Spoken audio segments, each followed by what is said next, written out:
Estamos chegando com o programa que leva até você as iniciativas empreendedoras, resultados e prospecções das companhias listadas no mercado. Bom, no BMC Business de hoje, a gente vai bater um papo com o Esteban Mário, que é gerente de RI de Finanças Corporativas da Randon, que é a maior fabricante de reboques e semi-reboques da América Latina. Produz também carrocerias e vagões ferroviários. Os produtos Randon circulam em mais de 70 países do mundo. A companhia teve um lucro de 122 milhões de reais no segundo trimestre, uma alta de 121% se a gente comparar com o mesmo período do ano passado. O resultado ainda trouxe outros números significativos que nós vamos conhecer melhor a partir de agora junto com a Randon.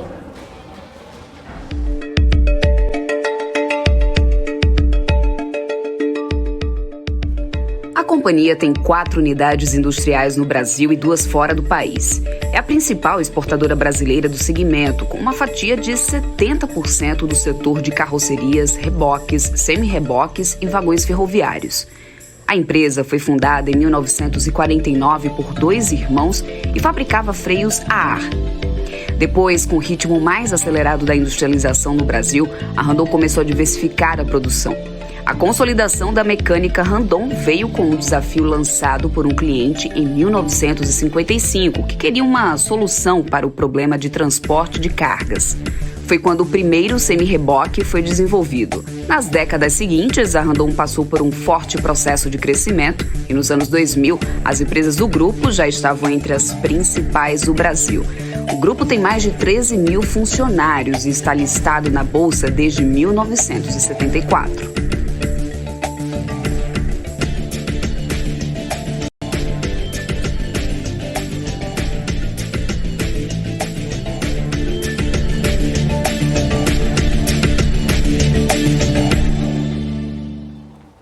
Mas antes da gente bater um papo com o Esteban, também eu quero trazer, lógico, ele, Alex André. Não dá pra gente começar esse BMC sem ele, que é meu parceiro, você já conhece aqui da BMC.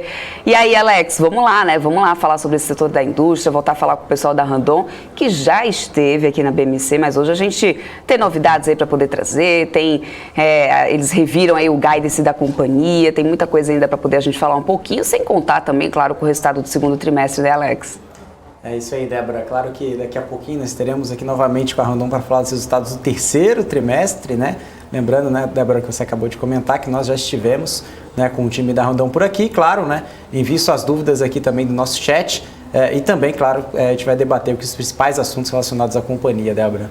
Pois é, além disso, né, Alex, você também vai trazer mais informações aí hoje da TIM, da Vivo e da Desktop, que é uma companhia de serviços de banda larga de internet. Mas agora, para poder a gente entender melhor esses números aí da Randon, saber mais sobre os próximos passos da companhia, a gente vai conversar ao vivo com o Esteban, que é gerente de RI de Finanças Corporativas da companhia, que já está aqui comigo. Seja sempre muito bem-vindo aqui à BMC, Esteban. Boa tarde, Débora. Boa tarde, Alex. Boa tarde a todos que estão nos acompanhando. Sempre um prazer estar com vocês aqui da BMC News. Muito obrigado pelo convite.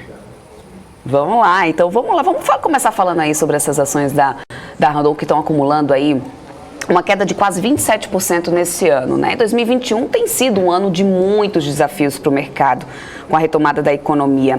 Como que você tem analisado esse momento da companhia, se a gente comparar com o ano passado, né? O que explica essa performance das ações no ano em que vocês estão registrando resultados históricos? É um bom ponto, Débora. Sabe que a gente é bastante perguntado pelos investidores, né? Puxa, por que a ação não está refletindo a performance operacional da companhia, né? O desempenho da companhia no mercado? E eu não falo do mercado, o mercado é soberano, né? Mas o que eu posso falar é para a companhia que efetivamente tem entregado resultados recordes mês após mês, né? No segundo trimestre do ano, como foi divulgado no último mês de agosto, a gente bateu um novo recorde, o quarto trimestre registrando aumento de receita, recorde de receita, e isso tudo ele é suportado por uma combinação de um bom momento de mercado, com mudanças estruturais que a companhia vem fazendo desde a crise de 2015, 2016, e com o crescimento não orgânico também. Toda a expansão, a gente precisa lembrar, foi no primeiro momento liderada pela Frade em 2016, quando levantou capital para fazer uma onda de aquisições, mas teve também acompanhado por outras empresas. A Castertech recentemente fez outros movimentos de aquisições, de expansão de portfólio, expansão de capacidade. A própria Randon Implementos também buscou crescer de forma orgânica e não orgânica também. E tudo isso nos leva a ter uma expansão de receita, que isso é visível nos nossos resultados divulgados. Essa expansão de receita, consequentemente, traz uma maior diluição de custo fixo. Com isso, as nossas margens operacionais, margem EBITDA, margem líquida, também refletem esse aumento de escala, essa melhora, né?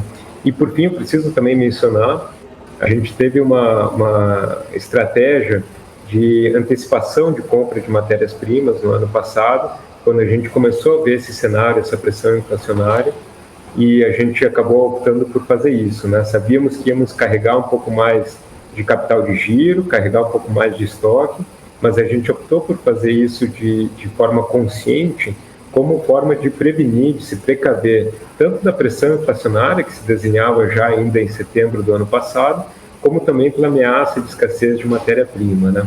Em relação à performance de capital goods na Bolsa ou da própria Randon na Bolsa, a gente acredita que o que pode estar relacionado a isso são dois fatores principais. Existe toda uma conversa no mercado sobre a falta de chips, de semicondutores, e eventualmente o mercado pode entender que a Randon possa estar se prejudicando em função disso, né? E aí vale a pena lembrar, né? Nós estamos expostos no mercado de veículos pesados, que é um tipo de veículo que não usa o mesmo tipo de semicondutores dos veículos de passeio, que está sofrendo mais com essa ausência, essa falta de abastecimento, né?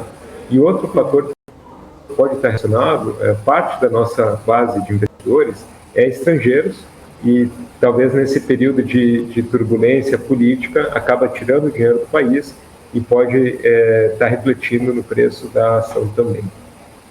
Uhum. E eu vou até querer, inclusive, entrar, claro, mais na frente um pouquinho sobre essa questão da falta de matéria-prima, também a falta de semicondutores, porque eu acho que isso é uma questão que tem realmente preocupado o mercado como um todo, né? Não só em relação à Randon, mas sobre outros setores também. Mas a Randon tem uma presença muito forte no mercado nacional e também exporta parte dessa produção, né, para vários países. Qual que é a percepção de vocês sobre essa retomada e demanda aqui no Brasil e no exterior? Atualmente, quanto do faturamento da Randon tem vindo aí dessas vendas aí para fora do Brasil? Ótimo ponto, Débora. Nós temos hoje no nosso mix de venda, né, na nossa receita, nós temos aproximadamente 80% no mercado brasileiro e 20% no exterior. Nós buscamos crescer no exterior, sim. É uma forma, inclusive, de aumentar a diversificação, aumentar a estabilidade das nossas receitas, né, diminuir um pouco a dependência das receitas no Brasil. Boa parte da demanda vinda do Brasil, ela se mostrou muito forte, inclusive durante o ano da pandemia, onde começamos a pandemia, na verdade, que foi 2020, onde as fronteiras se fecharam. Aí o mercado brasileiro ganhou ainda mais força, mais relevância para nós, né? A partir do final do ano passado, nós vimos as nossas exportações e as nossas operações no exterior ganharem força, né? Aí suportada por três elementos principais, né? O primeiro, claro, o avanço da vacinação. Com isso nós temos a reabertura das fronteiras, as empresas no exterior voltando a ganhar confiança e investindo nos seus negócios. O segundo ponto é em relação ao preço das commodities. Nos países que nós exportamos aqui na América Latina, eles estão muito ligados ao agronegócio e à mineração. Então a gente pensa em países como Chile, Peru, Argentina, Colômbia, Paraguai, né? E esses países têm registrado um aumento do preço da sua commodity, assim como o próprio Brasil, e isso acaba levando ao maior investimento e, consequentemente, o nosso produto, que é um bem de capital, um bem de base para movimentar a economia, acaba surfando essa onda também. E um terceiro ponto, né, que aí, de novo, impactou tanto o Brasil como os outros países, é o aumento do consumo via internet, né? A gente tem visto isso, o quanto a pandemia acelerou a demanda por produtos online, por compra online, e isso favorece um dos nossos famílias de produtos, que é o semi-reboque baú, ou o Avan, né, que a gente chama também, a tal ponto que no ano passado, pela primeira vez na história, passou a ser o terceiro produto mais vendido da empresa. Até então a gente tinha sempre o semi-reboque graneleiro, o semi-reboque o dumper, que a gente chama, né, basculante, e o terceiro era o canavieiro ou era o tanque, né, o frigorífico. E a partir do ano passado, o semi-reboque baú, ele passou a ser o terceiro produto mais vendido, e não perdeu mais esse posto desde lá. E a gente acredita que isso é uma tendência que veio para ficar, né? A pandemia acabou acelerando a digitalização do consumidor, mudando a forma como o consumidor consome e, do nosso lado, acaba se refletindo nessa demanda maior por esse tipo de produto. Uhum. Bom, a gente tem visto, né, esse dólar num movimento aí importante, né, de valorização e também a projeção do mercado, né, que isso permaneça aí no próximo ano. Como que tem sido esse impacto do câmbio nessas operações de vocês, né? Como a gente já falou aqui, vocês, claro, exportam, tem muitos produtos que são vendidos aí fora do Brasil, né? Como você já acabou de dividir. Como que isso tem pesado, essa questão da volatilidade do dólar nos números da Randon? Perfeito, Débora.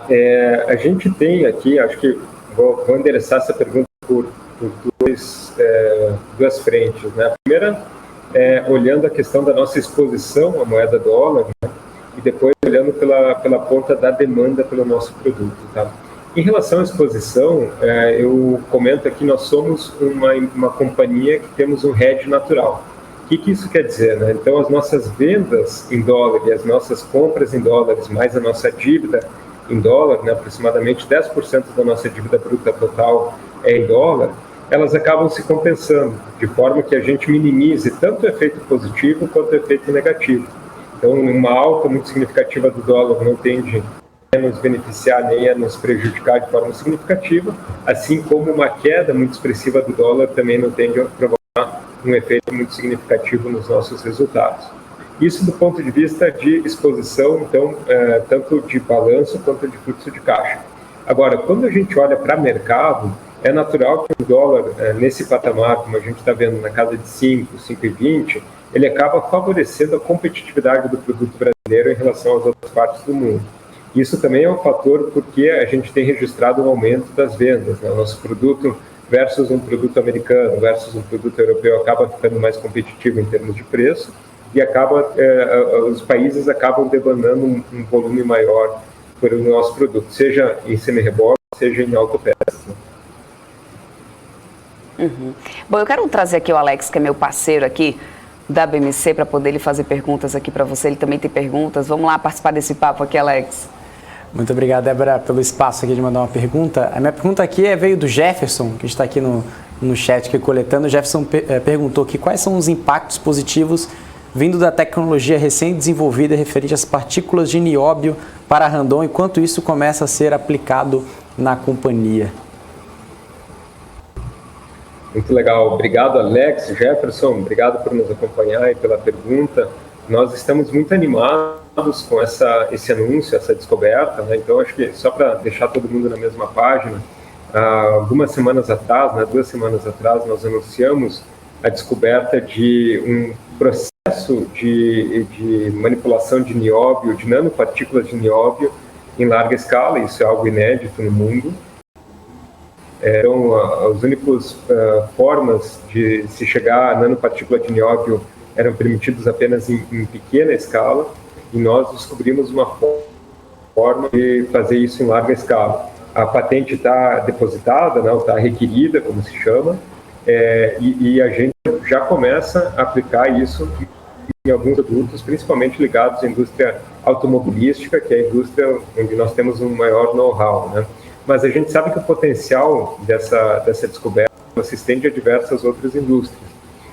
O nosso objetivo agora, entre Randon e Fras-le, que estão aplicando essa tecnologia em conjunto, é acelerar esse desenvolvimento, essa fabricação, né? Então, o que temos hoje de efetivo é descoberta, agora a gente passa a aplicar ela de uma forma industrial nas nossas operações aqui na própria Randon Implementos, nas nossas empresas de autopeças, e com isso, aos poucos, a gente vai destravando todo esse potencial.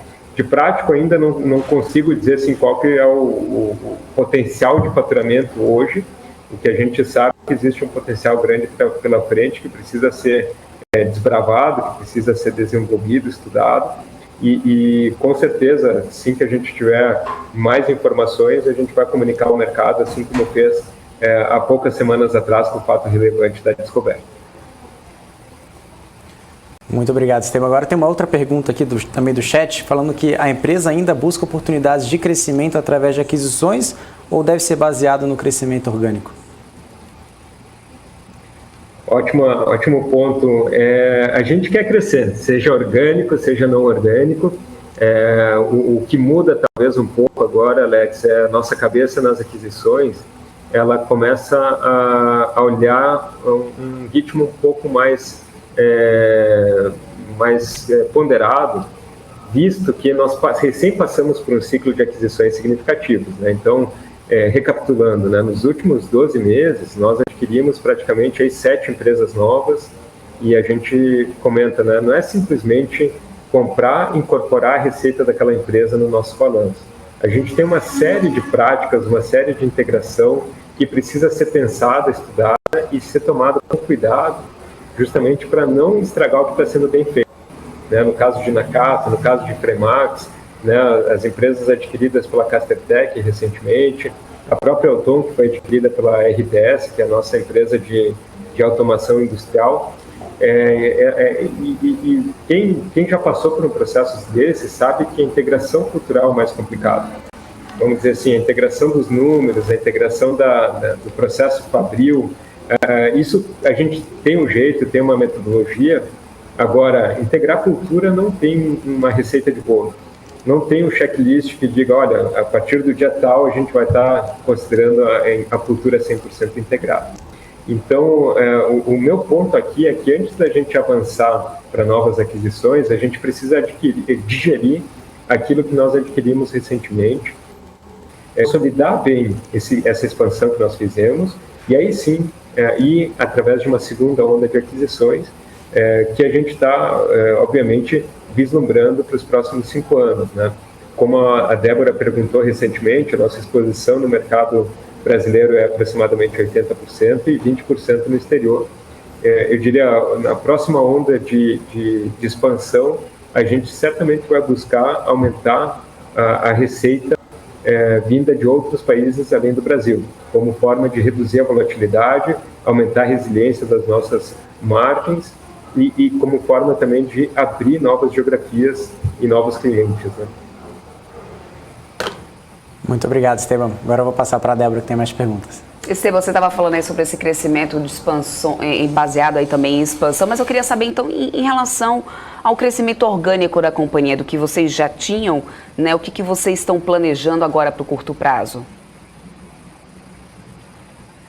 Muito bom, Débora. Nós continuamos planejando o crescimento orgânico, tanto é que recentemente na revisão de guidance nós também revisamos o número de investimentos, o CAPEX, como se chama, né? Inicialmente de 250 milhões nós passamos para 320 milhões, ou seja, um aumento de 70 milhões. E isso está ligado principalmente ao mercado forte, o mercado aquecido que a gente tem visto aqui no Brasil. De fato, por exemplo, quando a gente olha a participação de mercado da Randon Implementos, ela está em 32%, que é longe do nosso objetivo de ter 36%, 40% de market share.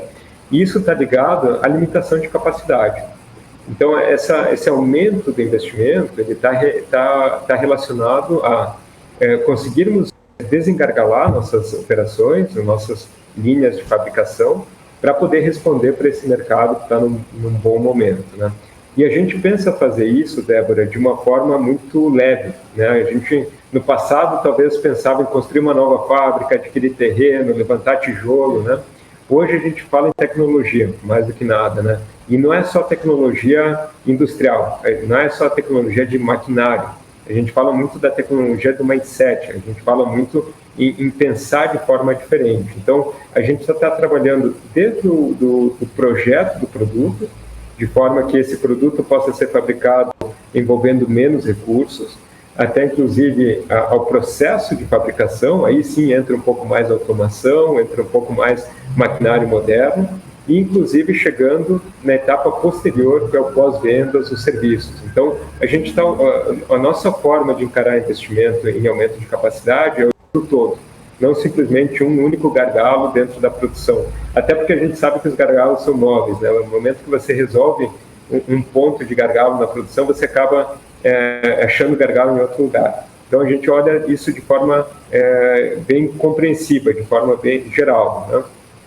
O que a gente pode adiantar é que a gente vai investir cada vez mais em automação, isso sim, como forma de poder aumentar a nossa capacidade, mas ao mesmo tempo permitindo flexibilidade e adaptação rápida em momentos de eventual baixa de volumes, tá? Tanto é que para isso, no ano passado, nós montamos a Randon Tech Solutions.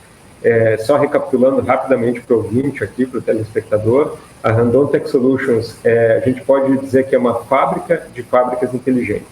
Nosso objetivo é colocar a maior quantidade de robôs que seja possível em nossas instalações, em nossas fábricas, melhorando a qualidade do trabalho do nosso colaborador, do nosso protagonista, melhorando a qualidade do nosso produto e tornando a empresa ainda mais flexível para passar por momentos tanto de alta quanto de baixa.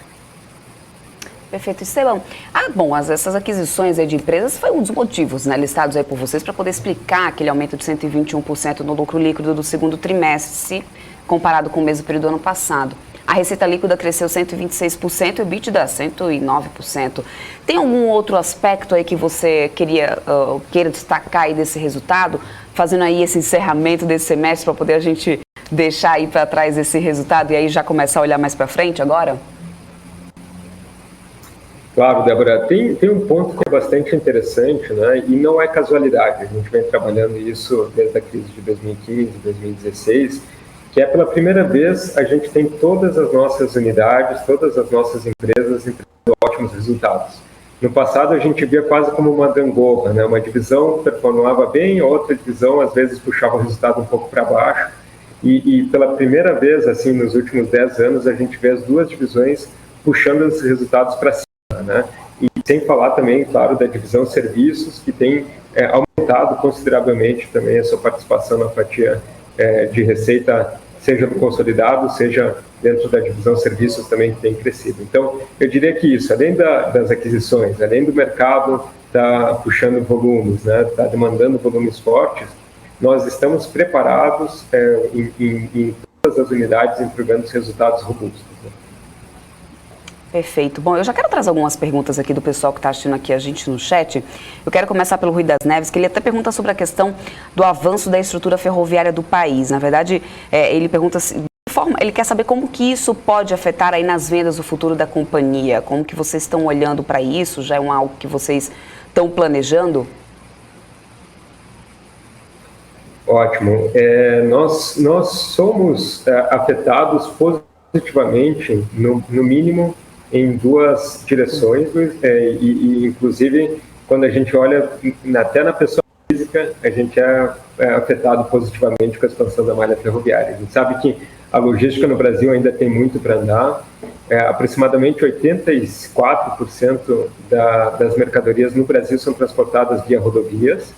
A malha ferroviária tem uma participação muito pequena numa matriz de transporte de cargas, e a gente sabe que tem um potencial gigantesco de aumentar a movimentação a um custo baixo. E isso tende a favorecer todo mundo, seja na pessoa física, seja na pessoa jurídica, né? No caso especificamente de Randon, eu preciso lembrar primeiro que nós também fabricamos vagões ferroviários, então nós estamos expostos diretamente a todo esse investimento na malha ferroviária via os nossos vagões ferroviários, que inclusive no segundo trimestre registraram uma venda maior do que todo o ano passado. E as perspectivas daqui para frente, com a renovação de concessões, tende a ser ainda melhor, né? As principais empresas que operam a malha ferroviária tendem a investir ainda mais nesse modal, e com isso a venda direta de Randon tende a ser beneficiada. Só para dar uma ideia de números, né? Para esse ano aqui o mercado ferroviário está estimado na casa de 1.300 a 1.500 unidades. Para o ano que vem, a gente já estima algo próximo a 2.000 unidades, ou seja, existe potencial de dobrar o mercado que a gente está vendo aqui esse ano. E a outra forma que nós somos positivamente afetados é através do Lexo também no semi-reboque.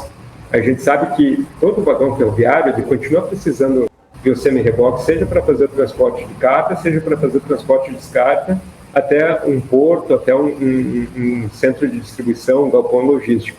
Então a gente tende a crer que será positivamente afetado pelo vagão ferroviário diretamente e indiretamente por uma maior demanda de semi-reboques e de caminhões, o que acaba beneficiando as nossas empresas de autopeças também. Tem até uma pergunta aqui do John Wine, que acho que vai mais ou menos também nessa linha aqui do que a gente está falando. Ele pergunta o seguinte: você acredita que a demanda por caminhões, em especial devido ao agronegócio, e também a demanda decorrente aí do marco das ferrovias, será algo estrutural de longo prazo? A Randon vai nadar de braçada nisso? Eu acredito que sim, eu acredito que é algo de longo prazo, né? Vou dar um exemplo, quando a gente olha especificamente a frota de semi-reboques no Brasil. Há pouco tempo atrás ela estava na casa de 700 mil unidades e a gente estimava uma taxa de renovação de 4% ao ano, ou seja, a cada ano 28 a 30 mil unidades eram necessárias simplesmente para manter a frota. A gente não está falando de expansão de frota. Nos últimos 3 anos, a gente viu uma expansão no volume de vendas. Então, daqueles 30 mil que é a taxa de renovação, o mercado tem sido na casa de 60, 70 mil unidades. Essa expansão, ela acaba mudando a base, né, ou a frota total, consequentemente, a taxa de renovação, ou o número de renovação por ano, também acaba sendo maior, né? Hoje, a gente já estima que a frota de semi-reboques no Brasil seja algo em torno de 900 mil unidades. Se a gente aplicar o mesmo coeficiente de renovação, que é da casa de 4%, a gente fala que o mercado mínimo de manutenção já está na casa de 36 mil unidades. Ou seja, saiu de 28 mil para 36 mil unidades. Né? Já é um número, mostra um crescimento positivo. Né?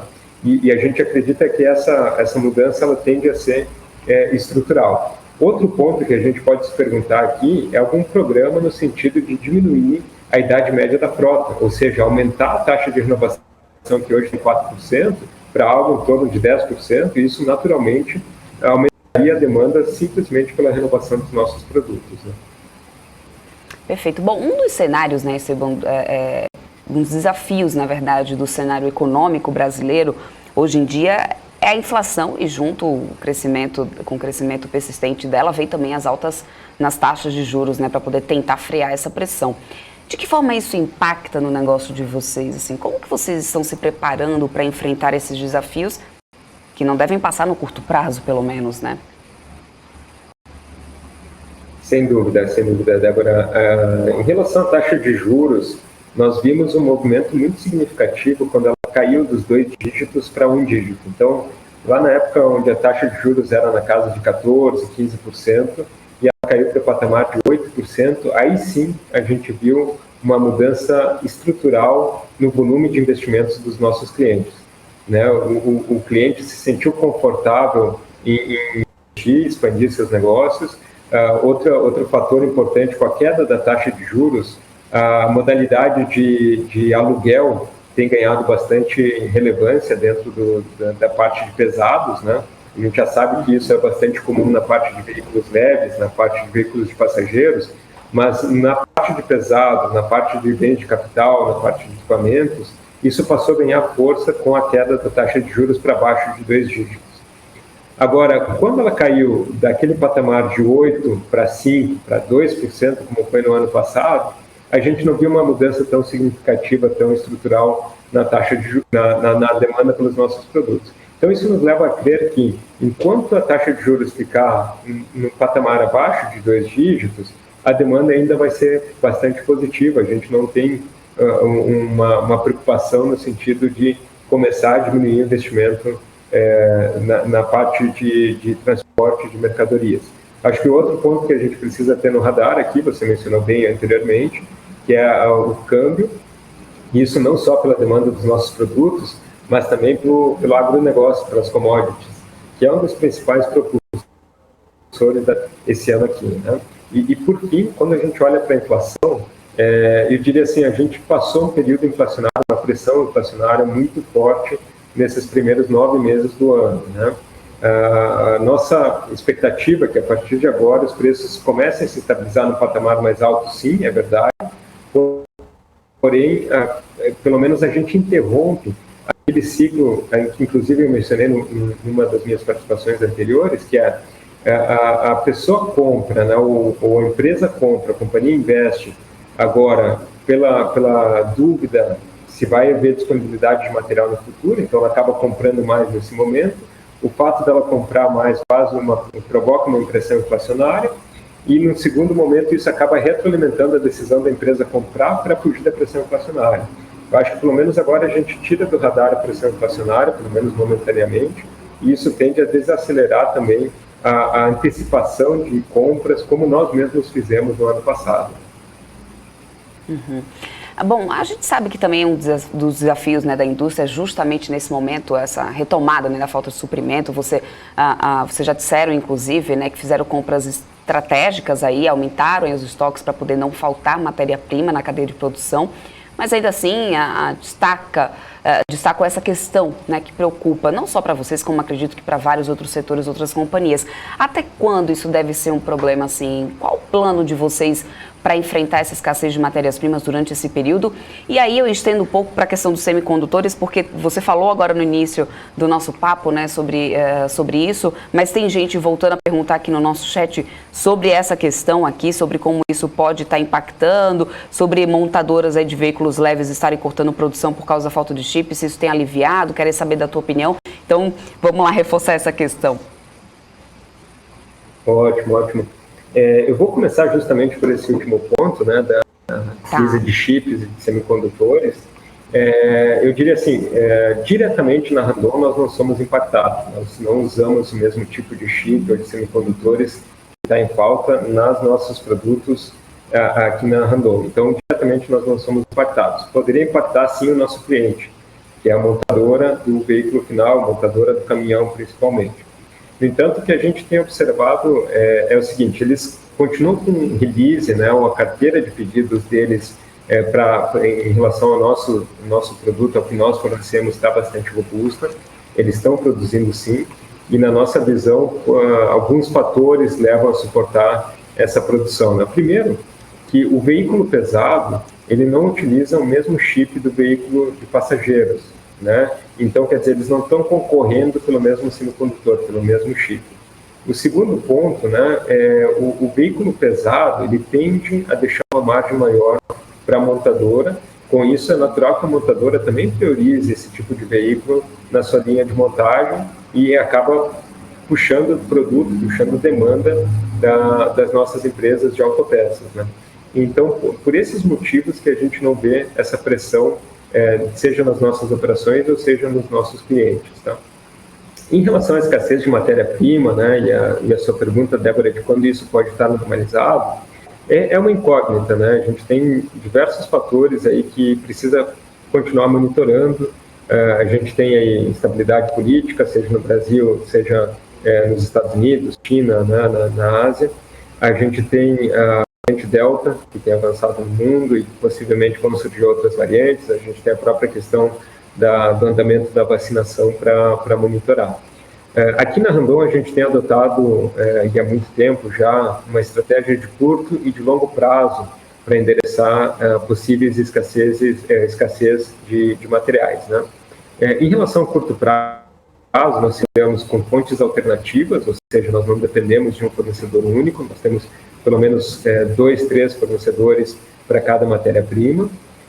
A gente também tem trabalhado na antecipação, temos uma visibilidade boa de carteira, nos sentimos confortáveis, nós antecipamos como forma de garantir o fornecimento de peças para os nossos clientes, o fornecimento de semi-reboques para o nosso cliente.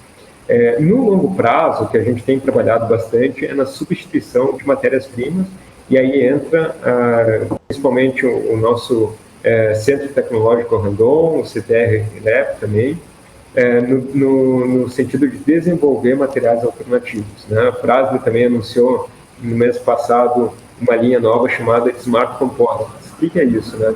Nada mais é do que utilizar resinas, utilizar ligas de plástico, né, ou outros componentes como forma de substituir materiais como aço, por exemplo.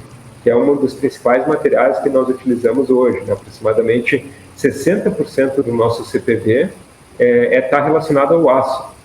A partir do momento que a gente consegue substituir isso com outras matérias-primas, a gente ganha flexibilidade na nossa matriz de custos. Isso nos permite, eventualmente, escolher quando utilizar aço, quando utilizar essa liga, esses compósitos, né? Outro benefício, e isso está totalmente alinhado com os nossos objetivos de longo prazo, a gente está falando de um compósito que pesa menos, até 65% menos do que uma peça feita em aço. Consequentemente, isso vai levar a um veículo mais leve e a uma menor emissão de CO2 também. Ou seja, isso é bom para a economia, é bom para o meio ambiente, é bom para o consumidor final também. E é bom, inclusive, na nossa estratégia de longo prazo de substituição de materiais, né? Boa, eu quero trazer o Alex aqui de volta, que tem mais perguntas aqui, o Esteban, para você. Alex.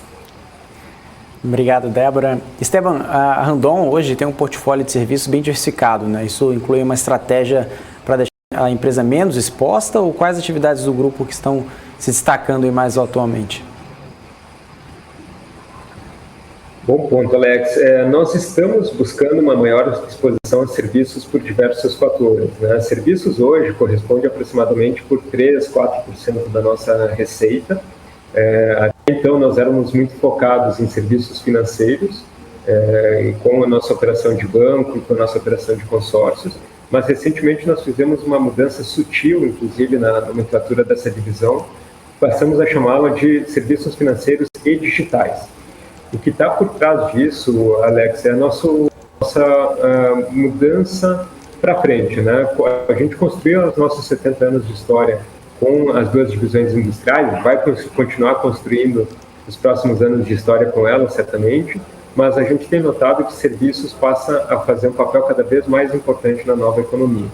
E aí a gente está falando de prover uma plataforma para o nosso cliente final, que é o motorista de caminhão, por exemplo, para o nosso cliente que tem uma operação logística, inclusive para o nosso cliente que tem, eventualmente, uma distribuição de peças, né? O que a gente busca com isso é, primeiro, estar mais perto da vida do nosso cliente, conhecer melhor o uso desse semi-reboque, consequentemente, ou das autopeças, né? Consequentemente, com isso, a gente vai ter mais informações também, inclusive, para fornecer feedback para o nosso pessoal de design e de projetos, para projetar um semi-reboque ainda melhor, projetar um freio ainda melhor, projetar uma suspensão ainda melhor, né? Então, essa é uma frente que a gente tem explorado. O segundo ponto que a gente busca com isso também é conectar as nossas lideranças atuais com essas novas formas de trabalho, né? Por isso que também a Randon Ventures tem se conectado cada vez mais com startups. Obviamente, tem um mundo para explorar, um potencial gigantesco para explorar. A gente tem a nossa experiência, o nosso suporte, a nossa escala para oferecer para a startup. Em contrapartida, a startup tem muito de conhecimento de mindset ágil, de mindset digital, que a gente quer receber também. E a gente brinca, né? Contaminar a grande corporação com essa forma de pensar da startup, né? Sem disruptar, sem provocar nenhum problema no negócio atual. Então, a gente tem levado as duas coisas em paralelo e, eventualmente, elas vão se contaminando, né? Nem que seja por osmose, a gente brinca, né? Muito bom. Débora. Obrigada, Alex. Bom, Esteban, a Randon já é uma empresa conhecida, né? A gente já conversou outras vezes aqui no BMC Business, né? Mas por que o investidor deve investir na companhia, né? Quais são os diferenciais competitivos da empresa, para caso que alguém esteja assistindo a gente aqui agora, ainda não conheça muito bem a Randon?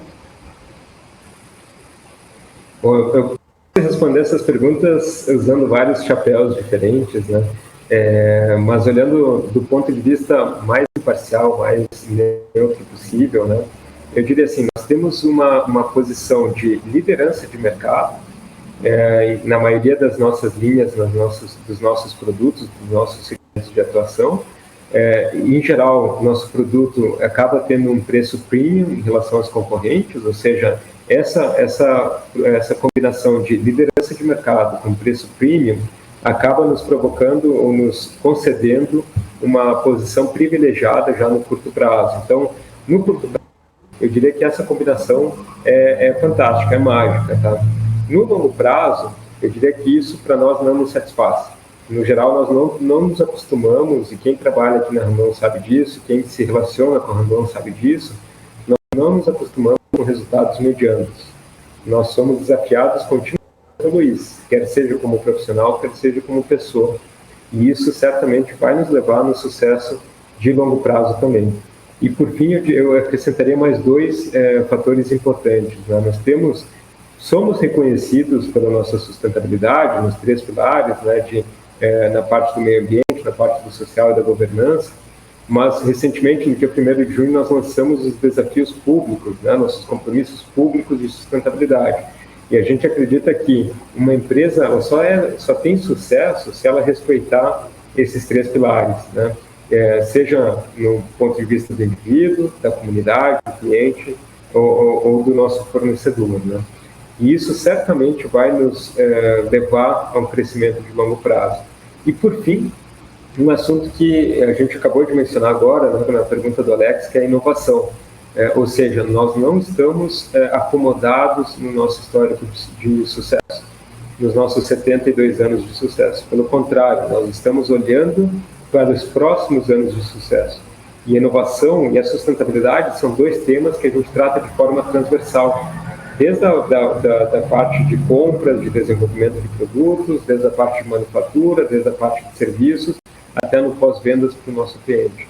Então, eu diria que essa combinação entre o histórico de sucesso, a experiência dos nossos executivos, com a nossa intenção, o nosso objetivo de longo prazo, de gerar valor a longo prazo, com a aproximação das startups, com essa ideia de poder combinar o melhor dos 2 mundos, né, do mundo corporativo com o mundo digital, a gente acredita que isso também vai fazer um efeito positivo no longo prazo, trazer resultados e gerar valor no longo prazo. Maravilha, isso é bom. Vocês revisaram projeções de guidance, né, para o ano de 2021, divulgaram novos números, né, com crescimento relevante em relação às projeções anteriores. Na prática, o que mudou e o que vocês estão pensando em fazer de forma relevante já para impactar nessas projeções aí? Essas projeções, Débora, nada adicional a não ser mercado mesmo, né? Essas projeções são projeções de curto prazo, são projeções para o ano de 2021. O que acontece é que na metade do ano, né, enquanto a gente terminava os resultados do 2º trimestre e revisava as projeções para o ano, a gente identificou esse potencial upside, né, esse potencial aumento de receita, né, aumento de volume de atividade, o que nos deixou confortável para revisar para cima essas projeções, né? Então, realmente é uma combinação de mercado favorável com o melhor momento que a empresa está vivendo nos últimos 10 anos. Né? Perfeito. Bom, Esteban, quero muito agradecer a tua participação aqui conosco. Claro, deixar aqui o espaço aberto para suas considerações finais, para você, né, aqui pontuar alguma coisa que acho que seja importante para esse nosso novo papo aqui, para deixar esse recadinho para os investidores. Afinal de contas, vocês já são de casa aqui, já conhecem muito bem aqui o BMC, sabe que a nossa ideia aqui é sempre estreitar esses laços aí com os investidores. Então, por favor, fica aqui suas considerações finais e conto com vocês sempre por aqui. Mais uma vez, Débora, Alex, obrigado pelo convite. A todos que nos assistiram aqui na tarde de hoje, agradeço novamente. E querendo lembrar sempre, né, nós aqui na Randon, a gente se preocupa em fazer um trabalho acima da média em qualquer área de atuação, seja no RI, seja em finanças, seja em RH, na produção, né, nos serviços. E a gente gosta mesmo de resultado e de fazer coisa bem feita. Então, quem nisso também tem que olhar para o nosso case, tem que olhar para o nosso papel, que certamente a gente tem a intenção de gerar valor no longo prazo, seja nos ciclos de alta, seja nos ciclos de baixa. Perfeito, Esteban. Muito obrigada pela tua participação mais uma vez e até uma próxima. Tchau, tchau. Até mais, obrigado. Esse foi o Esteban Mário, que é diretor de RI, também de finanças da Randon. Espero que vocês tenham gostado desse papo aqui sobre a companhia. E agora, para poder falar um pouquinho mais sobre o setor, a gente vai conversar rapidinho aqui com o Luiz Francisco Caetano, que é analista da Planner, que está aqui com a gente já, só para poder falar um pouco aqui sobre a Randon. Bom, Luiz, Muito obrigado por ter aceito o nosso convite, né? Bom, falando rapidamente aqui sobre a Randon, mesmo depois desses resultados fortes aí no trimestre, né, com as ações aí da Randon nesse momento estão acumulando uma queda aí cerca de 27% no ano, mesmo depois que a gente viu dos números, né, resultados, inclusive recordes aí nesse trimestre. O que você acha? O que se explica, né, esse descompasso aí? Você vê essa situação do setor como um todo? Como que você está olhando para isso? Olha, eu fico apertado, né, pelos meus clientes, porque a Randon é um papel que a gente colocou em várias carteiras e o desempenho é péssimo. 26,7 para ser exatinho no número de queda até a última sexta-feira versus uma desvalorização do Ibovespa de 4%. Se você olha em 12 meses também, o papel subiu quase 5% e o Ibovespa subiu 15%. Então, não é no curtíssimo, se você dilatar o prazo, o desempenho da ação também é ruim. Eu vejo com preocupação, para como explicar para o meu cliente, porque eu não tenho razões muito objetivas para dizer, né? Eu vejo uma empresa crescendo, lucrando, de fato o resultado do segundo TRI decepcionou um pouquinho em termos de margem por conta de uma elevação de custos muito acima do esperado, mas mesmo assim o resultado foi excelente. E se você continua na história da empresa, né, a receita em julho foi excelente, recorde, muito acima de junho, muito acima de julho do ano passado, ou mesmo 2019, antes da pandemia. Níveis recordes de receita também para o terceiro trimestre, e a ação não reage. Acho que a única coisa que apontaria como decepção para os investidores talvez seja o segundo TRI, que não foi melhor que o primeiro. É a única crítica que eu poderia apontar e dizer que poderia ser razão. Porque se eu aponto preocupações contra o PIB no mercado interno, eles estão crescendo exportações. Então, eu não acho uma razão forte, objetiva, que justifique um desempenho tão em descompasso com o resto da Bolsa. Luiz, a gente também tem visto aí a indústria passar por aperto aí com a oferta de suprimentos, né? Quais as perspectivas aí para o setor automotivo como um todo? No caso da Randon, ela depende bastante do transporte de cargas, né? Por trilhos ou pelas rodovias. Você vê uma boa fase pela frente? Como que você está enxergando isso? Bom, daí uma preocupaçãozinha, e isso evidentemente a gente não disse, mas pode ser imputado a Randon essa preocupação, né? O desempenho da indústria automobilística em agosto mostrou claramente o problema, né? Você teve uma fortíssima queda na produção de automóveis e comerciais leves, pelas razões que a gente já conhece, né? De falta de componentes eletrônicos, chips, que não afetou caminhões, né? Que seria o foco principal da Randon. De fato, a indústria automobilística vive esse problema, não é um problema brasileiro, é em todo o mundo, já nos afeta, os números de agosto mostraram isso, e a gente tem, com certeza, uma certa preocupação com isso. Bom, na conversa... Por tudo que se lê, acrescentando, me perdoe, só acrescentando uma coisinha. Não, claro, por favor. Tudo que se lê, não se espera que esse problema persista por um longo período, mas é muito provável que ele afete a indústria até o final do ano. Uhum. Só para poder a gente finalizar aqui o nosso papo, como que você vê essa questão da influência do câmbio nos resultados da Randon?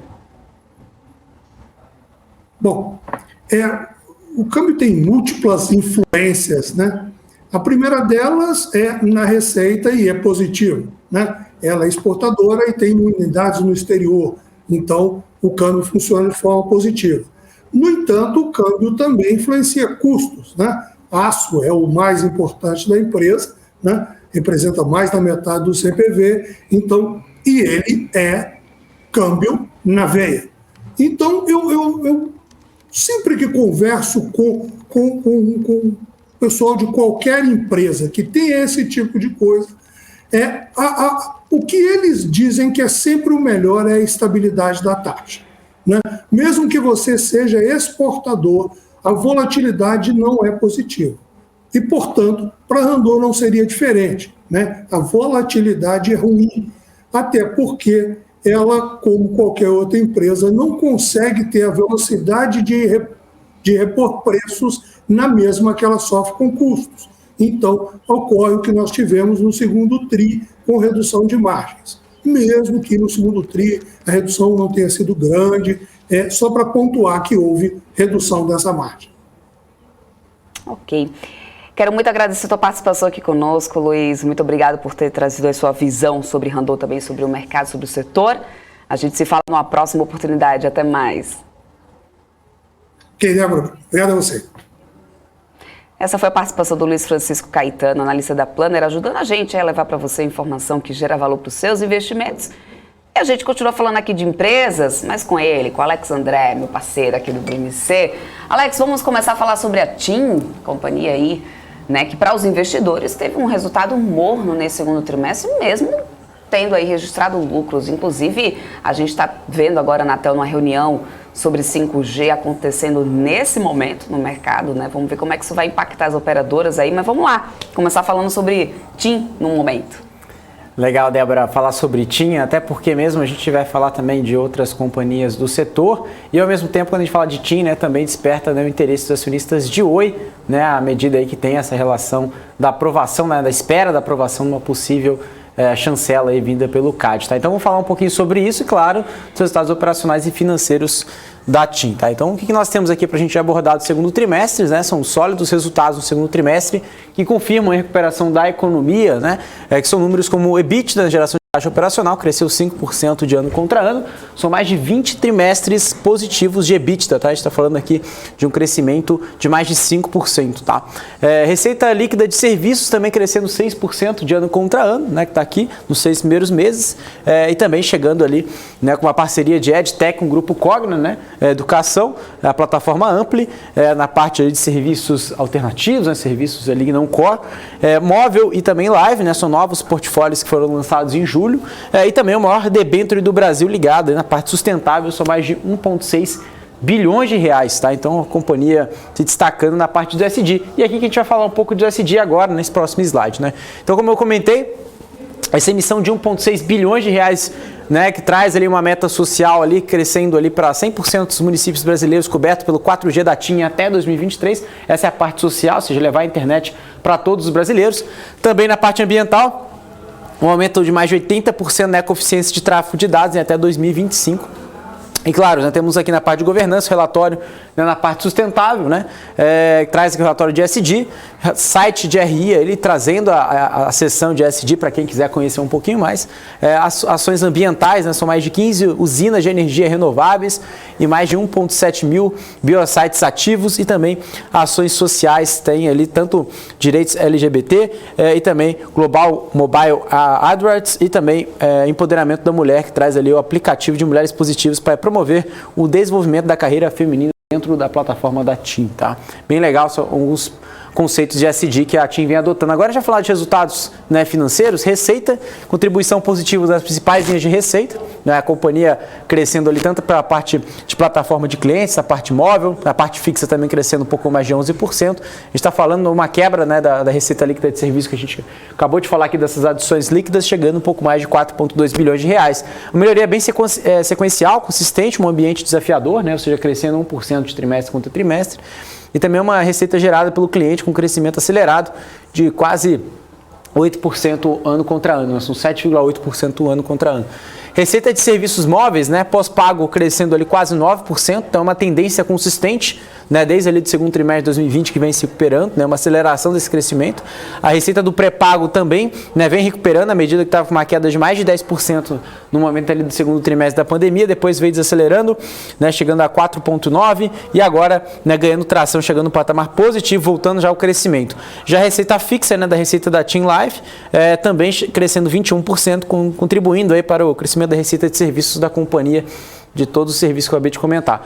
Já na operação móvel, né, que nós temos para falar um pouquinho, né, o crescimento tanto trimestre quanto ano contra ano, são impulsionados pela sólida dinâmica, né, da ARPU, provando o impacto positivo da estratégia de volumes para o valor da companhia. Então, ou seja, quando a gente fala aqui de ARPU, seja o valor crescendo ali 22 trimestres consecutivos desde 2016. Né, a gente está falando aqui de uma receita unitária e também do pré-pago também crescendo, né, mais de 11% comparado ao segundo TRI e crescendo 1% comparado ao primeiro trimestre. Tá? Pós-pago crescendo quase 1% também, comparando com o segundo com o primeiro trimestre desse ano, e com o ano passado crescendo quase 6%. Já a migração dos segmentos também impulsiona o ARPU, né, que cresce mais de 1,8 vezes desde o segundo TRI, e comparando com o primeiro trimestre de 2021, crescendo 16%. E também a gente tem a média do sell-out de recarga por dia útil, né, ou seja, o crescimento combinado com os carregadores, né, e recarga, então a gente consegue observar também um aumento considerativo, à medida também, né, que a média, né, de carregadores também vem crescendo. Tá?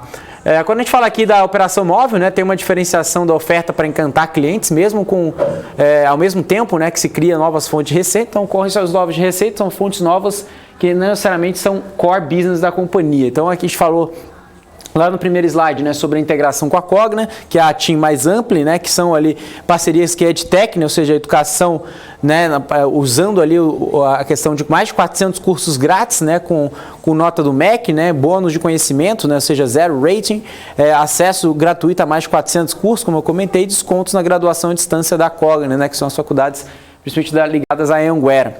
Aqui são um conceito de um one-stop shop, que é bem legal, né? São novos ads, né, no hub de entretenimento, no plano Team Black.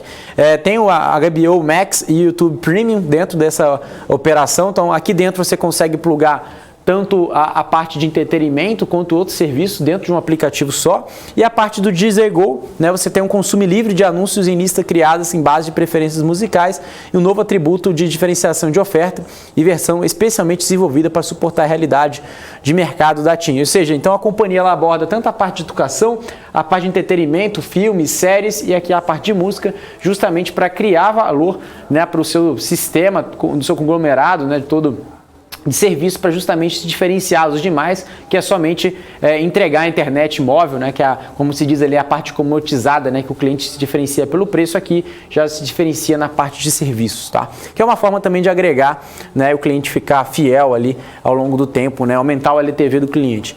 Evolução acelerada da rede, né, para desfrutar rapidamente das novas oportunidades e consolidação de mercado e também, claro, como a Débora disse no começo, o 5G. Né? Então, o que nós temos aqui, a rede de transporte também crescendo, né, mais 17%, 6,6%.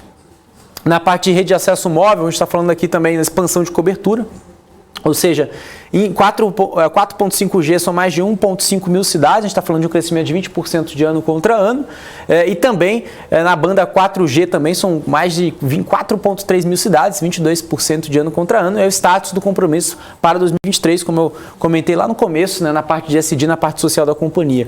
Já atualização sobre o acordo de compartilhamento de rede, eles estão fazendo desligamento do 2G, né, que é a rede mais antiga, são testes aí em andamento e lançamento esperado no quarto trimestre. Também tem o Single Grid, que é a expansão de cobertura, mais 350 cidades implementadas, e consolidação, são testes iniciados em 20 cidades, 10 cada. Tá? A maior porcentagem do tempo dos clientes na rede 4G e a segunda nota de cobertura. Tá? Então, isso que estão os principais destaques aqui para a gente comentar um pouquinho. Já na parte de evolução financeira, né, isolando os efeitos relacionados ao volume, o OPEX, né, seria estável, com a digitalização suportando um melhor desempenho do lado operacional. Tá? Então, como eu comentei aqui, a gente consegue observar na parte do OPEX, né, ou seja, tanto relacionados à Covid como outros efeitos, a gente consegue observar aqui um resultado de 2,3 bilhões de reais, um crescimento de 15% comparado ali ao segundo trimestre do ano passado. Já a transformação digital, que ainda contribui aí para diminuir os custos da companhia, a gente consegue ver aqui a fatura digital crescendo 17% de ano contra ano, ou seja, aqui também reduz, né, o custo tanto por envios, tanto por papel, né, também aumenta a digitalização, a parte social e ambiental. Pagamento digital crescendo 5%. Penetração de recargas digitais também crescendo 20 pontos percentuais de ano contra ano.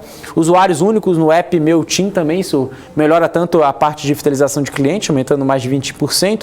Recargas via aplicativo crescendo quase 57% e vendas digitais de pós-pago puro crescendo 28% e menos 10% de interações não humanas, ou seja, cada vez mais o cliente da TIM está se relacionando de uma forma mais eficaz, mais assertiva com o robô. Quando a gente fala robô, é aplicativo, no site, sem interação de um humano no meio de um processo de atendimento. Tá? Então isso que é interessante para a gente comentar um pouquinho, que reduz também, né, os investimentos, o custo relacionado a isso. na parte do D&A principalmente. Já a forte geração de fluxo de caixa, né, vem melhorando e também é para aquisição dos ativos móveis da Oi. Né? Então a gente consegue observar aqui a evolução do fluxo de caixa operacional normalizado. A gente aqui vê que o fluxo de caixa é parcialmente beneficiado pelo adiantamento do pagamento da taxa da Anatel, em torno de 480 milhões de reais. Né? Então se a gente fala aqui de 7,1 bilhões de reais de posição de caixa, é uma posição financeira líquida, né? A gente consegue observar desde o segundo trimestre caindo mais de 26,6%. Qual é a estratégia de financiamento aqui? Né? Vamos destrinchar um pouco desse breakdown de financiamento. São um pouco mais de 1,1 bilhões de reais em empréstimos bilaterais, 1,6 bi, a gente já falou desse empréstimo aqui, né, de debênture de infraestrutura ligado à parte sustentável, 1,1 bilhões de reais da Fiberco, adicional de 1 bi esperado para 2021, e custo médio dos novos financiamentos é CDI mais 0,99% ao ano, tá? Quase 1% aí no ano. Então, a gente passando aqui para o próximo slide, a gente vê aqui as sólidas entregas no primeiro semestre, apesar das diversidades, confirmam aí a visão positiva, né, para o segundo semestre, no quais nós estamos aqui agora. Né? Então, recuperação dos impactos da pandemia em relação ao percentual aí dos PDVs fechados, em relação ao canal de valor, a gente consegue observar ali chegando abaixo, né, de 40%, próximo a 20%, ainda com grande espaço aí para andar. Em relação a finanças, crescendo 6% de ano contra ano em serviços e também inovação de receita. A gente está falando aqui de 46 milhões de reais em receita da plataforma de clientes e novas parcerias e produtos lançados. Algumas delas nós já comentamos aqui, né, anteriormente. Frente de M&A, financiamento bem executado para aquisição da Oi. Eu vou falar daqui a pouquinho, né, dessa parte aqui. E assinatura com a HS para 51% da Fiberco. Tá? O que esperar para o segundo semestre? Né? O que a companhia coloca para você ficar atento em relação a esse semestre agora para fechar o ano. Aquisição dos ativos da Oi, né? Vai ter anuência prévia da Anatel e a aprovação do CAD prevista aí para o terceiro ou quarto trimestre, tá? Então fique atento.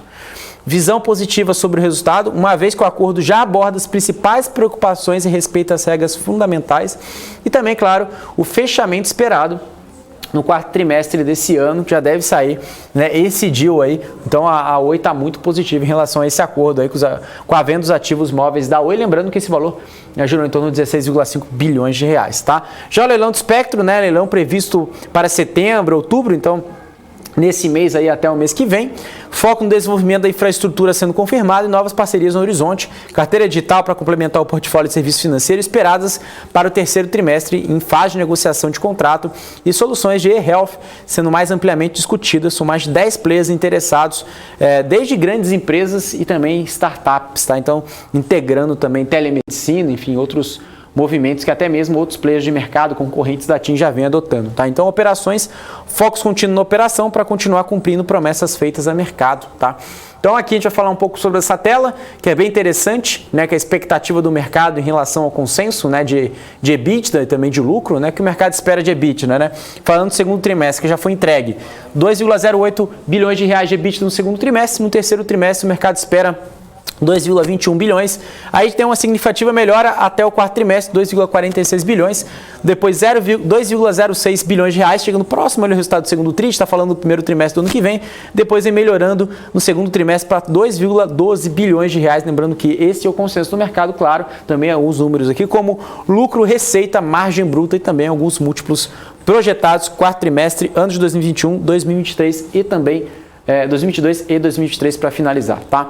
Agora para a gente ir para a última tela aqui, para a gente falar um pouquinho, né, sobre os principais preços-alvos aqui esperados. São mais de 11 analistas recomendando compra, somente um analista recomendando neutro para os papéis da TIM, tá? Então temos aqui Banco Safra recomendando a R$19, também temos Bradesco BBI a R$19,50, também temos New Street Research, também uma casa gringa recomendando a R$22, Eleven Financial aqui do Brasil também recomendando a R$19, Credit Suisse, Auto Perform a R$20, Santander também a R$22, também temos Now Securities também recomendando compra a R$22 e também BTG também a R$20. Então são esses principais preços-alvos recomendados pelos principais analistas do Brasil. Débora.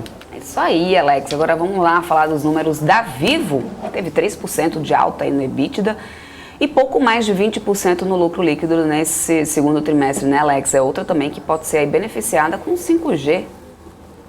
É isso aí, Débora. Tanto com 5G, como eu comentei em relação à TIM, e também em relação à venda dos ativos móveis da Oi, né, como a própria TIM disse, né, deve aí finalizar entre o terceiro e o quarto trimestre, isso que o mercado espera, e isso também deve ser um dos drivers de valor, né, da própria Vivo em relação aqui né, dos investimentos. Então, vamos colocar aqui a apresentação na tela, como eu acabei de deixar aqui, para a gente falar um pouquinho, né, sobre isso. Então, o que nós temos aqui? Lembrando, Débora, deixa eu só voltar aqui, que essa apresentação está do segundo trimestre do ano passado, então vai ficar um pouco desatualizado. Vamos ver se a gente consegue ir para a próxima apresentação. Vamos lá falar de desktop. Para a gente falar de desktop. Deixa eu agilizar aqui. Depois eu peço para o pessoal, a nossa produção mudar aqui e a gente colocar o segundo semestre de 2021, senão vai ficar o gráfico... Débora, acho que dá para a gente colocar só a tela de consenso. Ótimo. Só para não deixar de falar da Vivo. Vamos lá, falar das recomendações. Boa, Alex. Isso, tanto do consenso de mercado e depois a gente fala um pouquinho sobre preço-alvo, tá? Então, só para a gente não deixar de falar sobre a Vivo, né? Mas lembrando, né? Vamos deixar só pincelar aqui os resultados da Vivo, né? Ou seja, o que a gente tem para observar em relação de receita, relação de dívida, né? Ou seja, o que a gente observa em relação a isso, né? Ou seja, a Vivo entregou um resultado, né, até que razoável, né? Ou seja, a visão da companhia tem uma recuperação, ou seja, lembrando, como a gente observou também os resultados da TIM, né, vieram aí recuperando tanto pós-pago, tanto pré-pago. Em relação à própria Vivo também, esse resultado também vem sendo positivo, à medida que a recuperação da economia vem demonstrando aí, né, que cada vez mais o segundo semestre seja um resultado melhor. E também em relação a investimentos, né, ou seja, a gente está vendo aí, como a Débora comentou, em relação a 5G e também a venda, né, dos ativos móveis da Oi, deve aí trazer, né, um valor agregado à medida que os serviços, né, ou seja, isso também vem sendo aí colocado cada vez mais em xeque à medida que o próprio cliente, né, ele retenha, né, o cliente na medida que oferece um serviço adicional, que é aquele serviço que, né, não core, ou seja, a própria rede, né, que tem ali, a própria Vivo é muito conhecida, né, para abranger ali o Brasil como um todo, uma internet de alta qualidade, e também vem serviços ali complementares, né, que vem ali adicionando valor para o cliente. Isso mantém o cliente cada vez mais, né, na sua linha de receita da companhia, tá? Então isso que a gente coloca e aborda nos principais resultados da Vivo, lembrando que uma telecom também exige bastante investimentos, como a gente até viu nos resultados da TIM, uma relação também, né, de OPEX, tá? Então vamos lá, então o que a gente tem aqui de consenso do mercado, né, da Vivo, né? Então a gente tem aqui uma expectativa, né, de aumento de EBITDA, né? A própria companhia reportou 4,22 bilhões de reais, né, de EBITDA no segundo trimestre. No terceiro trimestre, o mercado espera 4,46 bilhões de reais de EBITDA e aqui 5 bilhões de EBITDA já no quarto trimestre. Agora, começando o ano de 2022, o mercado já espera uma desaceleração, mas bem básica, chegando ali a 4,91, lembrando ali números próximos, né, ao quarto trimestre. E agora, 4,59 bilhões de reais no segundo trimestre de 2022. A gente está falando de valores próximos ao terceiro tri, ou seja, valores que devem melhorar, de acordo com vocês do mercado até o quarto trimestre. Depois, a partir do primeiro trimestre do ano que vem, já começa aí a dar uma enfraquecida de forma geral, como a gente consegue observar também tanto o crescimento, né, de lucro líquido ajustado, que deve chegar a 1,70 bilhões de reais, e até ali o primeiro tri a 1,91 bilhões de reais. Já em relação à margem bruta também, a gente consegue observar uma elevação de margem bruta chegando na casa de 73,4% já no primeiro trimestre de 2022, tá? Lembrando também, temos alguns outros números aqui para a gente comentar, como receita. Também o mercado espera 11,24 bilhões de reais de receita no primeiro trimestre de 2022 e no terceiro trimestre, do próximo tri, o mercado espera, né, de 10,64 que saiu ali no segundo trimestre para 11,04 bilhões de reais. Lembrando que esse é o consenso das principais recomendações, né, para as ações da Vivo. Quais são os analistas, né, quais são as instituições que têm recomendações, né, para a Vivo? São essas daqui, né, que a gente vai comentar aqui. Então, BTG Pactual, né, deu compra a R$ 64, lembrando que são 11 analistas recomendando compra, somente 2 analistas recomendando manter, né, neutro, e nenhum analista recomendando venda, tá? Então temos aqui também o JP Morgan, colocando compra a R$ 62.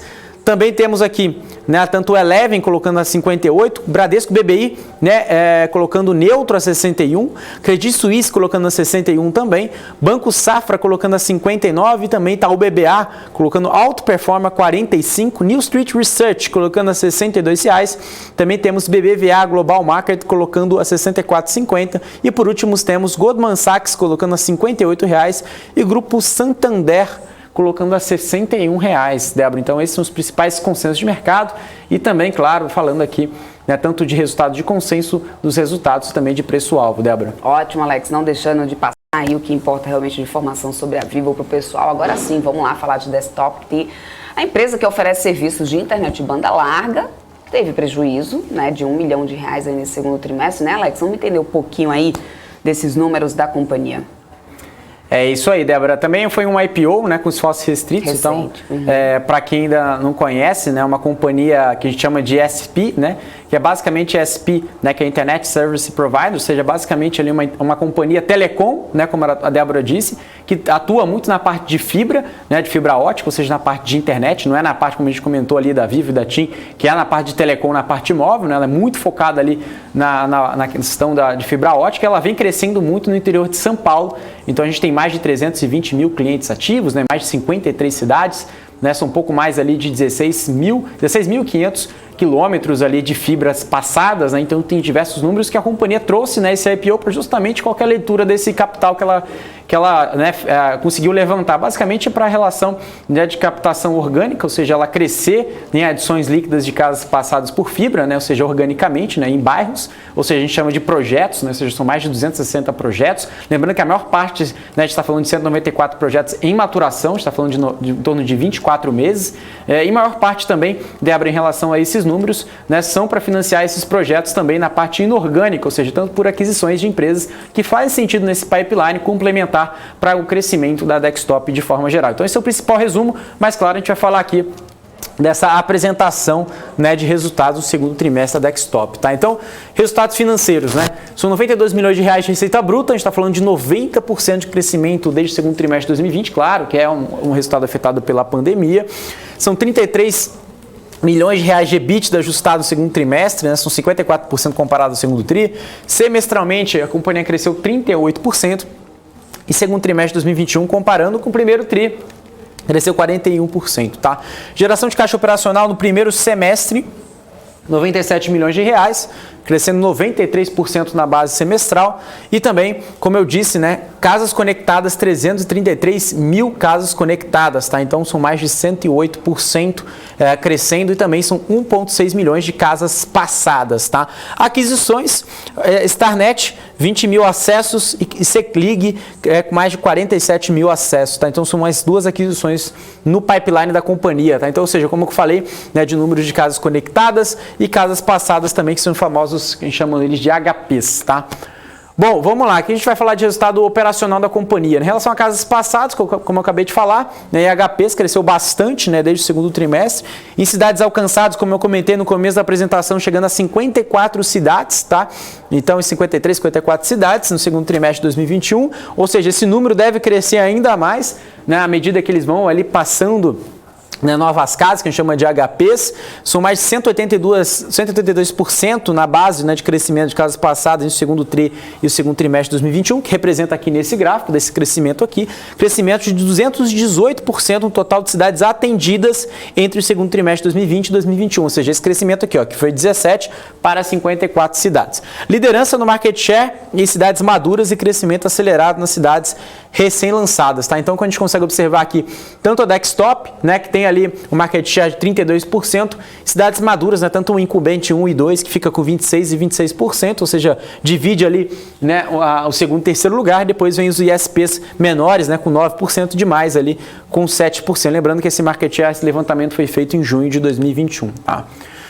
Agora a gente vai falar um pouquinho sobre casas conectadas, né, que é um outro número diferente, né, que a gente fala aqui de HCs, ou seja, na parte de M&A, aquelas duas aquisições, como eu comentei também, tanto a Seclig, né, que também aumentou ali uma aquisição dessas duas, de 31% na parte de HCs de casas conectadas. Na parte orgânica também veio a maior parte, né, ou seja, de crescimento, mas lembrando, a companhia também trouxe a aquisição para justamente aumentar esse market share na parte inorgânica e continuar expandindo desde ali do segundo trimestre até agora ali na parte inorgânica. Então, o que a gente comenta aqui, adições orgânicas líquidas, né, então tirando o efeito do M&A, são mais de 108% na base total de acessos, e a base orgânica representou um crescimento de 55% de ano contra ano e 15% trimestre contra trimestre.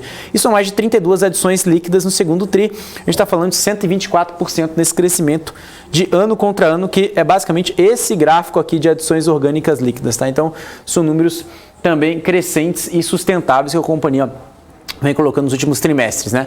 Receita bruta, né, que a gente vai falar um pouquinho, né? Tanto de acesso, o acesso cresceu 108%, receita bruta 78%, a gente está falando na base semestral, na base trimestral cresceu 90% para 92 milhões de reais, como a gente comentou lá no comecinho da apresentação, na base semestral 166 milhões de reais, tá? E quando a gente fala aqui de EBITDA ajustado, né, tanto na base trimestral, que ficou em 33 milhões de reais no segundo TRI, crescendo 54% com o trimestre do ano passado. No semestral, cresceu 38% de margem, a gente está falando de 43% de margem EBITDA, no trimestre 44% de margem EBITDA. E lembrando, né, comparando com o trimestre anterior, a companhia reportou 41% de crescimento, né, como a gente comentou aqui, 33 milhões de reais de EBITDA no segundo TRI, 44% de margem. Tá? Então, a Dextop apresentou um crescimento de receita bruta de mais de 90%, tá? Em um crescimento de 108% na base de acessos no período. A companhia também reportou um crescimento de EBITDA de 54%, que está nesse gráfico aqui vermelho. Em relação ao período anterior, houve uma redução, né, houve uma margem EBITDA inferior, né, uma redução adequada ao nível gerencial e o crescimento acelerado, ou seja, eles conseguem, né, aumentar, né, o crescimento de uma forma muito acelerada, eles vão ter que reduzir margem à medida que vai ter que aumentar investimentos e custos gerais administrativos relacionados a isso. Também eles vão ganhando depois escala para reduzir, né, essa relação aí de custo, né, ganhando margem. Ganharam 4,4% na margem EBITDA versus o primeiro TRI, uma diluição de custo e despesa na nova estrutura gerencial e maior amadurecimento das novas cidades. Ou seja, à medida que as cidades vão se amadurecendo, eles conseguem diminuir custo, né, e também aumentar, né, margem a EBITDA. Né? Então isso também é positivo para a companhia.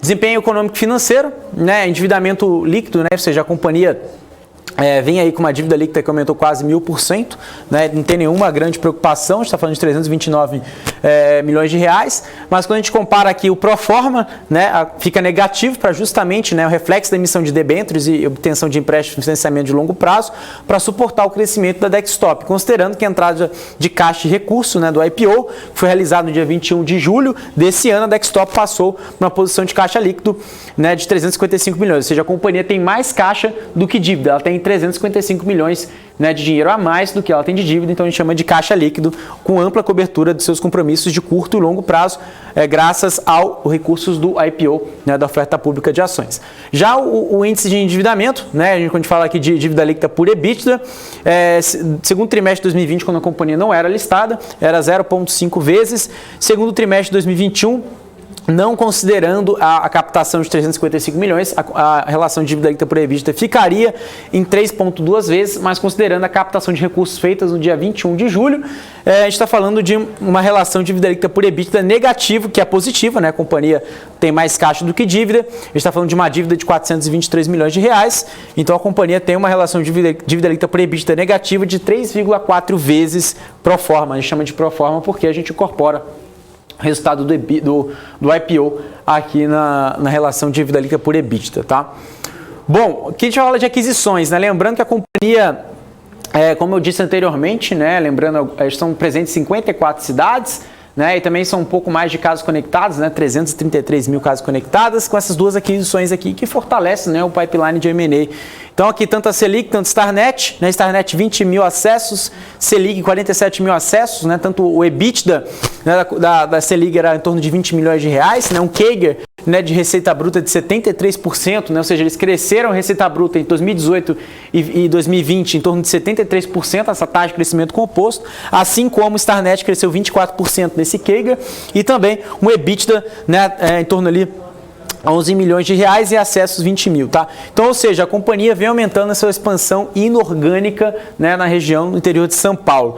São mais de 67 mil acessos, essa relação somando, né, esses EBITDAs, né, seja um de 11 milhões, outro com 20, está chegando de 31 milhões de EBITDA, liderança regional, regiões complementares, ou seja, que fazem sentido, né, para o pipeline da Dextop, né, de crescimento, sinergias operacionais e administrativas, ou seja, quando a gente fala em sinergia operacional e administrativa, a gente diz basicamente o seguinte: quando ela incorpora uma companhia, ela não basicamente vai ganhar só receita, ela vai também eliminar, né, departamentos, né, que tem ali duplicidade, ou seja, dois departamentos de tecnologia, talvez eles conseguem juntar em um departamento só, talvez contabilidade, departamento pessoal, então tudo isso eles conseguem a sinergia, ou seja, conseguem ter, né, um G&A menor e consequentemente as duas companhias juntas conseguem gerar mais receita e diminuir custo, que essa é a forma de também ganhar margem EBITDA, como eu comentei anteriormente em relação ao primeiro trimestre, que eles ganharam margem EBITDA justamente por essa política também de redução de custo e já pelo amadurecimento das novas cidades, ou seja, à medida que eles adquirem essas empresas e ficam aí mais maduras e ganha o market share. A gente estava falando, inclusive, ali na relação daquele gráfico de market share de mais de 30%,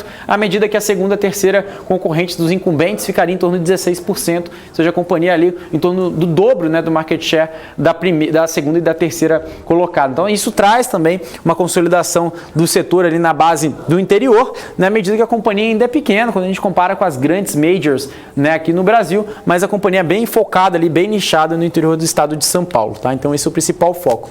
E já aqui, quando a gente compara as ações da Dextop, né, ou seja, em perspectiva, olhando daqui para frente, né, que o mercado espera agora de consenso dos números, EBITDA, né, o mercado espera 41 milhões de EBITDA no terceiro trimestre, 49 milhões já no quarto, 53 no primeiro trimestre, 65 milhões de EBITDA já no segundo trimestre de 2022. Né? E quando a gente fala aqui de lucro, o mercado espera 18 milhões de lucro líquido ajustado, né, 18,2, 22 milhões no quarto trimestre e 27, já pulando para o segundo trimestre, 27,7 milhões de reais de lucro líquido ajustado, tá? Ou seja, a companhia crescendo, né, de acordo com o consenso da expectativa dos principais analistas do Brasil, tá?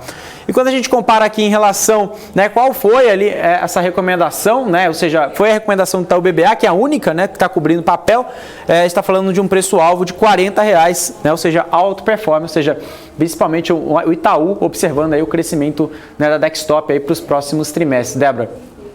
Isso aí, Alex. Vamos ficando por aqui. Essas são as informações que a gente tinha para poder passar hoje para todos vocês. Eu quero, claro, agradecer já a audiência de todo mundo, mas a gente vai ficando por aqui, porque já passamos 2 minutinhos aqui do BMC Now. Hora de ficar ligado em todas as últimas informações do mercado com o Rafael Lara e a Hanna Beltrão. Muito obrigado, Débora. Obrigado a todos que nos acompanham. E também agora, amanhã, a gente volta aí ao vivo, passando as principais notícias do mercado e deixar aí, né, um grande abraço para todo mundo que nos acompanha. Isso aí, Alex. Vamos ficando por aqui. Lembrando que vocês podem também acompanhar as notícias do mercado nas redes sociais da BMC, pelo nosso Instagram, @bmc.news, e pelo nosso portal, que tem atualização minuto a minuto com tudo que está acontecendo no mercado nacional e internacional, porque você sabe, só aqui na BMC você tem informação que gera valor. Eu, Débora Oliveira, vou ficando por aqui, mas você continua na nossa programação com a Hanna Beltrão e o Rafael Lara no BMC Now. Obrigada pela sua audiência. Tchau, tchau. Até amanhã.